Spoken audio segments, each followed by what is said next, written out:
Wade Davis, a prolific writer. His new one, Into the Silence, The Great War, Mallory and the Conquest of Everest. Why did you call it Into the Silence? You know, that's a wonderful question. What we forget about the Great War is two things. First, how noisy it was. Napoleon at Waterloo fired 20,000 cannons during that battle. At the Somme, the British had 1,600 artillery pieces, each capable of firing 1,000 shells a day.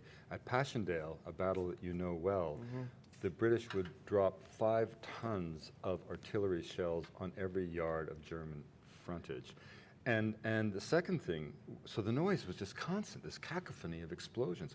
The other thing we forget about is how much it stank. You know, the smell in the trench was of sweat, excrement, blood, cordite, the violet scent of sweetness, which was the smell of poison gas, and of course the smell of rotting flesh.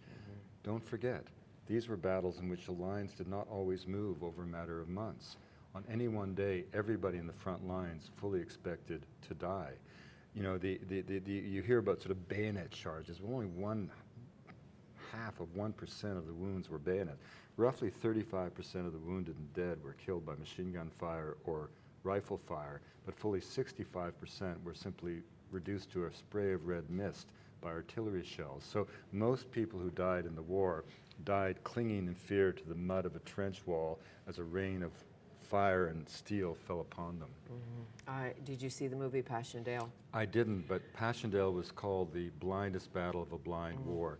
400,000 boys died to advance the British line for 5 miles. 92,000 bodies were found so mutilated they could not be identified. 42,000 simply evaporated without a trace, including General Rawlings, who was destined to be the first to lead the expeditions to Everest. General Rawlings? In the expedition, how many, I shouldn't say white guys, but how many were there? Well, there were 26 men who went on all 3 expeditions. Of course, some like Mallory went on all 3. Right. But of those 26, I was able to show, you know, that of course Sandy Irvin was too young from the war. He was born in 1902. 2 were too old. One guy, Bullock, was a diplomat. Bentley Beatham sat out the war as a school teacher, but 20 saw the worst of the fighting. 6 were themselves severely wounded, including, Fanny, if you can believe it, Jack Hazard, who in 1924 climbed to the top of the North Col with open wounds from the Somme, bleeding under his tunic on Everest, wounds that would never heal. 4 as surgeons dealt every day with the agonies of the dying. 1, John Noel, the famous photographer and cinematographer who would go to his death speaking about his service on the Western Front. I was able to find out that, in fact, he spent most of the war in suicidal depression in a hospital, suffering from shell shock. So all of them had endured the coughing of the guns, the barbed wire, the white faces of the dead.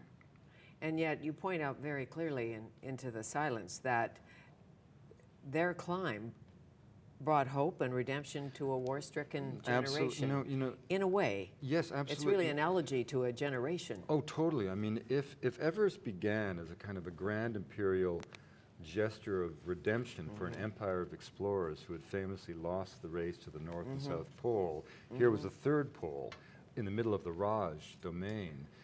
By the end of the war, it had become a gesture of regeneration for a nation bled white by the war. You know, women spoke about the war often in the metaphor of dance. Nancy Cooper famously said, by the end of 1916, every boy I'd ever danced with was dead. Vera Brittain just said, there's no one left to dance with. And indeed, Stephen Spender said after the war, the British middle class continued to dance, unaware that the dance floor had fallen out from beneath them. When these men lost somebody on the mountain or in their personal lives, did regret gnaw at them? No, it was They over. just- Take the fact when I mentioned that Oliver Wheeler failed to attend Kellis's funeral.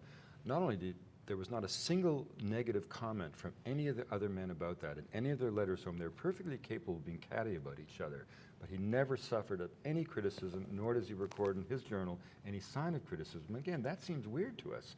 But you see, if there was any dignity on the Western Front, it was in that sphere of privacy you were allowed to put around yourself as you contemplated your own death. everybody expected to die every day. Your chances of surviving every month, 10,000 junior officers had to be pushed to the front just to replace those who had died. And again, when they came home, they did many different things to push the edge, fly planes, a gypsy moth.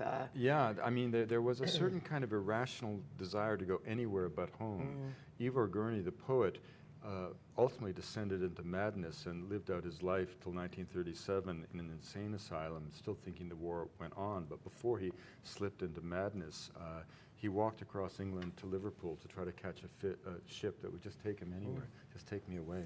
So whether or not you use oxygen to climb Everest was not that important. That was not that important. Not that important in the scheme of things. Yeah. I mean, even when Odell, who was very close to Sandy Irvine, and it's Odell that last sees him alive in the Northeast Ridge, when the minute they know they're dead, I mean, Odell's gone to his heroic efforts to save their lives, to find out if they're still alive, going up and down the mountain like a yo-yo in ways that defy the imaginings. I mean, he was so strong. But as soon as he knows they're dead, the next day, his journal entries make no note of it. They talk about the weather, the good food, leaving the mountain. The point is, when the dead were dead, the dead were dead, and you moved on. That's incredible. I think I've said that 3 times. Well, nice to see you again. Fanny. You'll be speaking at the church. Yeah. This evening, at 7:30, St. Andrew's Wesley United Church, and reading from Into the Silence as well? I'll be telling a series of stories. Okay. 2 great Canadian heroes, by the way. Wheeler. And Well, he Arthur climbed in the Wakefield. Rockies. Oh, yes. Yeah, very much. What's next? Dare I ask? Oh, my gosh. Maybe a little rest, but I've got 3 other books that I'll be finishing up next spring. Okay. Anything with the clouded leopard in it or anything like that? No? No. Okay, a hunter-gatherer? Something? Someone? Oh, nice to Thanks, see Fanny. you as always. Okay.